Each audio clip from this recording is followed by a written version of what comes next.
So Brian, you and I were previously talking on Wellfield's update.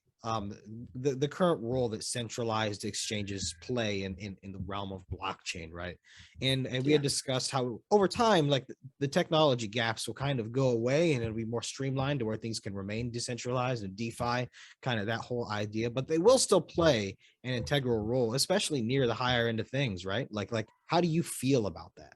Yeah, I don't think crypto exchanges are going to disappear. I certainly think the way that they operate their businesses will fundamentally change.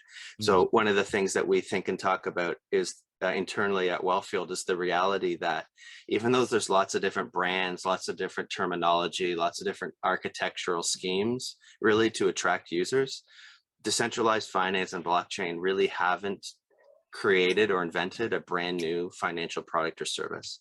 Everything is still either trading, yield generating, borrowing, storage, payments, etc. Right? yeah. And there are a lot of people who also don't want to have to worry about the challenge of managing hundreds of thousands or millions of dollars worth of digital assets in their own custody. Right? Mhm. I'm not sure if we're still using the phrase "not your keys, not your coins," but it's a real double-edged sword, because if you lose your keys, your fun, and you don't have a good way to recover them, your money's gone. And so we think that it's a very possible outcome that cryptocurrency exchanges, the core service that they offer isn't necessarily trading services, Mhm. and they actually leverage and connect directly to blockchains to provide the backends and services themselves Mhm. for their users. But then the real value add that they're going to have is key management. Yeah. So cryptocurrency exchanges may look like more like custodians that give you access to DeFi and on and off ramps to the banking system than actual exchanges that operate order books. Yeah, I mean, If that makes agreed. sense. Yeah, no, it does make sense. I mean, where we sit right now, and something you had mentioned on the previous video was that they played a very integral role kicking off, and especially so as they're making profit in the area, that they definitely lobbied for continued blockchain support in their local governments, correct? And that helped a lot. And Yeah. that can't be overstated, really. That played an integral role. But things are very immature overall right now. I will say DeFi is obviously more immature, as in like if you know nothing about cryptocurrency as a whole, you need to go through a centralized exchange if you're planning on getting your hands on anything. Well, I mean, I guess there's Cash App and Robinhood, but even so, those are centralized entities that have now expanded into this space. But if not, I mean, your traditional Coinbase, Binance, US, or wherever you're from, you can access those. But just jumping directly in and trying to do an OTC swap of a cryptocurrency, I mean, even just starting with Bitcoin and then trying to go to a decentralized swapping location or so on, it's difficult. And I feel like if you've been in the game for a while, you kind of take things like Uniswap swap and Sushi swap and Pancake swap kind of for granted, but you actually know what's kind of going on, so you can do it safely. I mean, but like someone brand new, it's not a good idea. Yeah, there are a lot of challenges and pitfalls, right? Like there's well, DeFi Llama and some other coin market cap type websites strictly for DeFi are doing a good job to begin to aggregate and tell users, if you want this, this is where you go. Mm-hmm. But like a lot of the people who know what Uniswap and SushiSwap are don't know that there are fixed interest rate protocols like Notional Finance and Element that they can go to for a specific product. And then on top of that, even if they do know, they go and use it and they deposit Ethereum, or sorry, ETH into a protocol, into a pool, right? Mm-hmm. Their MetaMask does not tell them, by the way, you still have an asset, which is ETH inside the pool, unless they manually go and import that LP token into MetaMask, which people don't do, right? And so Yeah. I found myself like a year or two ago waking up and thinking like, where did I deposit all this ETH? I swear I had a Uh-oh. bunch more than this in my Yeah. MetaMask. And then having to run to like every website I could think of, log in with my MetaMask and say, do I have ETH locked into a pool somewhere? And so, That's yeah, um, it's clunky, right? It's just a little clunky right now. And that'll go yeah, away. Like it that's it, will. if And I it's think, supposed to, sorry, right? if, Yeah. yeah, if I could plug Wellfield for a quick moment, Go ahead. Yeah. Coin Mama, the company that we've recently acquired, one of the things that's really exciting for us about that is they are hardcore crypto a hardcore crypto team that came in 2013 and filled the biggest infrastructure gap that existed, getting your money into the cryptoverse, right? But they want to do more than that now. And now that's Wellfield and our peers have technology that enables users to do everything they can do on exchanges on the blockchain now.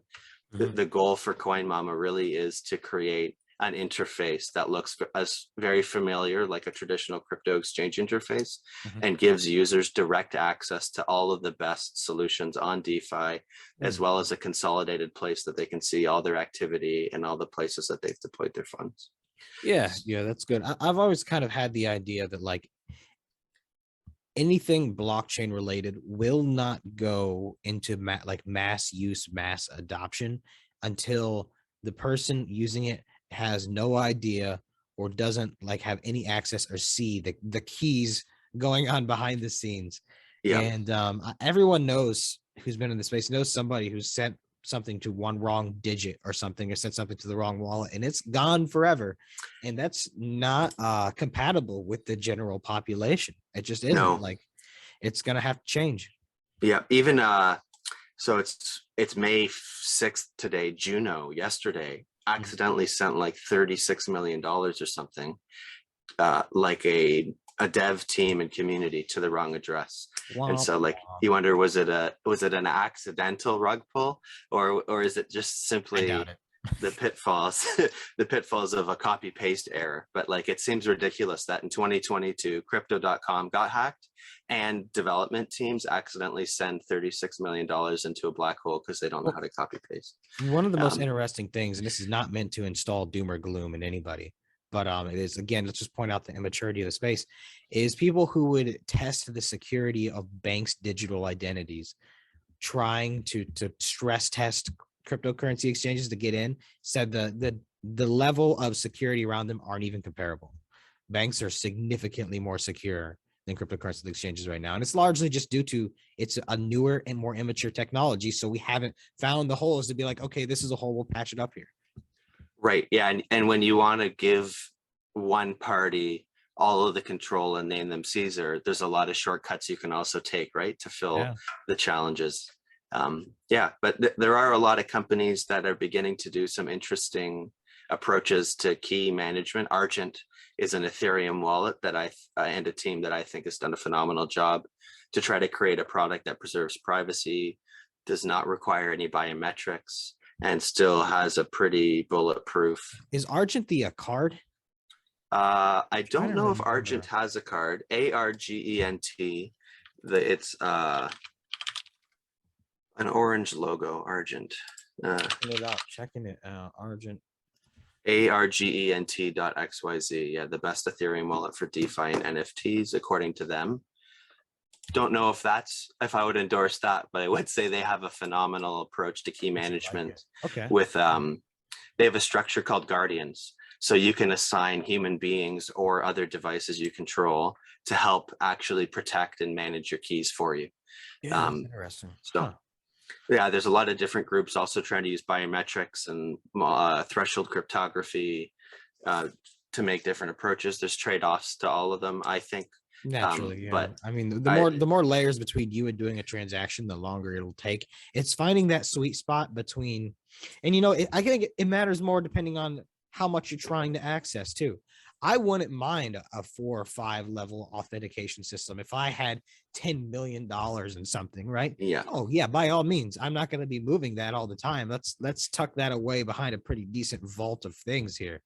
Like a digital vault with like 7 different levers you got to essentially pull and know the answers to get through. But I mean, for my day-to-day wallet, like I don't need anything that crazy. Two level authentication, good to go. Yeah. Fair enough. And yeah, the space is young. Like Netflix couldn't even do streaming. It took them 10 years, or the internet 10 years to get to streaming, right? So that's true. I think the apps that are going to exist even 5 years from now will look nothing like they do today, and the service power behind the scenes, etc. Even we have companies like GameStop, right? Announced, well, they didn't announce yesterday their new website with the frequently asked questions, and the support showed up that they have their own wallet that's going to compete with a MetaMask. They need to. I And mean, they so need to change something, man. yeah, well, yes, but they have a loyal user base of millions and millions and millions of people who will adopt almost anything they put out that's in this space, and it'll be exciting to see how they leverage that user base Mhm. to for the evolution really of blockchain digital asset products for consumers Agreed. and others that come into this space we aren't even aware of, right? That have billions of Oh, dollars for of cash sure. in the Yeah, bank. I mean, So you see projects pop up in a year and then just boom. And some of them go from nothing to a raise to top 15 market cap. It happens. So yep. the space changes constantly. It kind of ages in almost like dog years. Things go fast. What happened last year is old news, and we're on to the new thing, man. That's how it goes. And what's interesting is it attracts a certain kind of person too, right? Because it's nonstop. It's never ending, but there's a level of engagement there that you don't get anywhere else on like a personal level, in my opinion. Yeah, we are very much early adopter. One of the other cool things too is like the switching frictions are so low. Like if I want to switch my bank account, it's gonna be a nightmare to one, close the existing one, and two, open a new one, right? That's But true. when a new wallet comes out that integrates Wallet Connect, so I don't have to change my habits or go to any new websites, I can just import my keys from my old wallet to my new wallet and I'm done, right? Yeah. So consumers are giving developers very, very quick and instant feedback on what they want to see from a UX and UI perspective. And yeah, it's great for the developers.